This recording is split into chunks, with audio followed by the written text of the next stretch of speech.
The other thing as well is when you're telling somebody, when you're naming the behavior, when you're telling them what you don't want them to do, when you're wanting to say, look, stop, don't come any nearer. You don't have to keep explaining why. No, you don't need to apologize. You don't have to say words like please, thank you. Just like go away, leave me alone, turn around. And that's it. Okay, make it very clear. Yep, be very specific.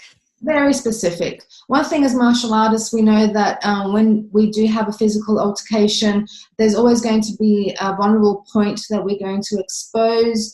So look for the weak points. The attacker will always show their weak points. So in your self-defense class or martial arts class, learn about your strong points versus their weak points and aim to attack for that. In terms of guns and knives, one thing that I would say, and I'm not an expert in this, is trust your intuition, understand the situation and see if it's a hot or a cold situation or their attempt. If it's hot, meaning they are going to use it. If you feel they are going to use it, well then do not stop. Just do whatever you can. You may not have a second chance, so go 100% hardcore. Do whatever you need to do. Use every single part of your body, your voice, everything to go and even if it means that you're going to get shot, but keep moving and change your positions. The same thing with a knife. Again, I'm not an expert. I haven't trained with knives attacks, but keep moving and understand if their intention is to use it against you or if they are just going to use it as a threat. There's a huge difference between the two. So yeah, okay, maybe you definitely understanding. Okay. And you probably can touch on that, Tasha, a bit more.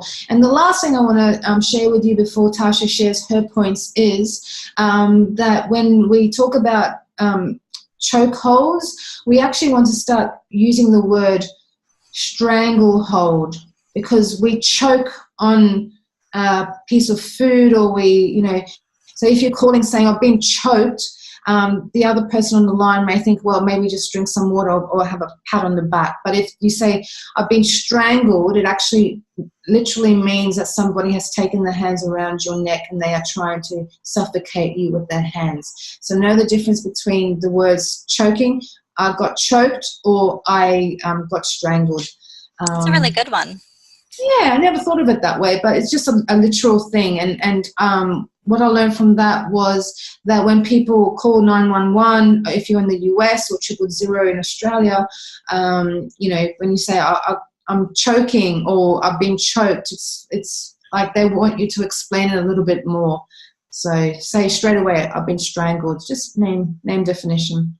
So that's what I have for you in regards to safety tips. Maybe you agree with them, maybe you don't.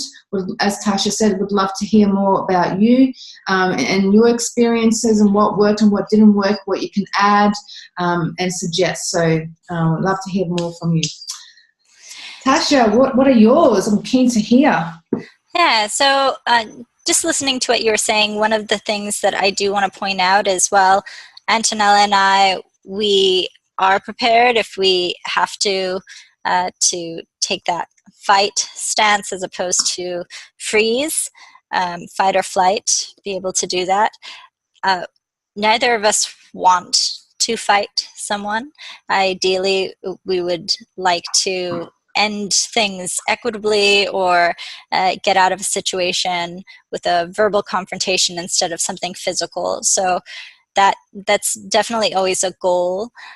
Another psychological thing that I think a lot of people don't necessarily think about, I know that as women, it's definitely something that we don't necessarily always ask ourselves, but a lot of times when I'm talking to people and they're talking to me about a situation where they've been attacked or they have been sexually assaulted or someone was coming in and giving them sexual advances, a lot of times I ask them, well, what did you do in that situation, or what did you say to them, to be very clear?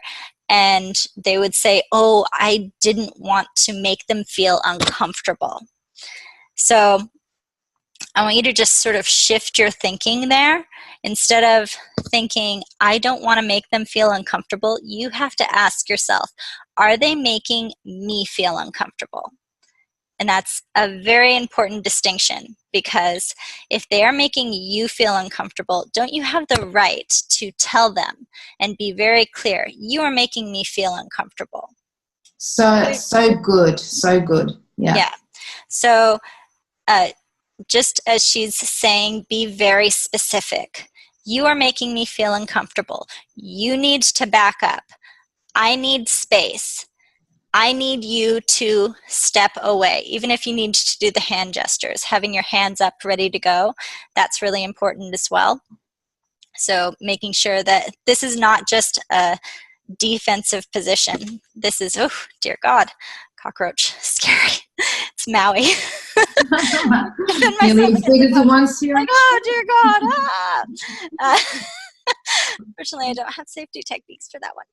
Anyway, so like I was saying, very important. Be very clear. Set very good boundaries. And as Antonella was saying, know that you are worth it. You are worth those boundaries. And you deserve to feel safe. So always remembering that. A couple of things that I do whenever I am entering into a place, it doesn't matter whether it's a public place or if I am going on a date or something like that. Well, I've been in a relationship for 5.5 years, but if I was going out on a date at a restaurant or something along those lines, I always look to see where the exits are at that location. And if I'm going out to a lounge or someplace like that, then I'm trying to make friends with the bouncer, make friends with the security, make friends with the bartenders. Let people know who you are so that there are more people who know you, more people who can protect you. And then also, if you're going to go to a place, like let's say that you're going to a date and they suggest a new location, you've never been there, research that location. Go there with a friend. Take the time, scope out the place, do a stakeout. So making sure that you are taking the steps that you need to take in order to feel safe when you are going there. The other things too is when you're out at night and you're deciding where you want to go, make sure that you are parking in a very lit location, and that lit location is near, as close as you can to that entrance of wherever you're trying to go.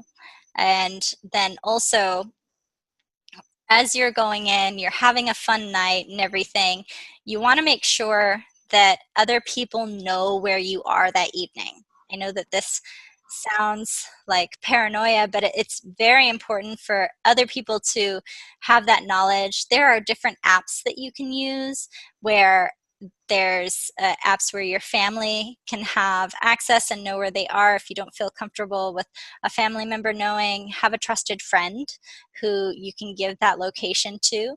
Also, a safety word. And so I've used this before where I'm on the phone with somebody and I could say a word and that person knows that, well, before, obviously, I think it was more so like a bad date where I'm just saying, oh, such and such, and then I would get a phone call after saying that I would have to go.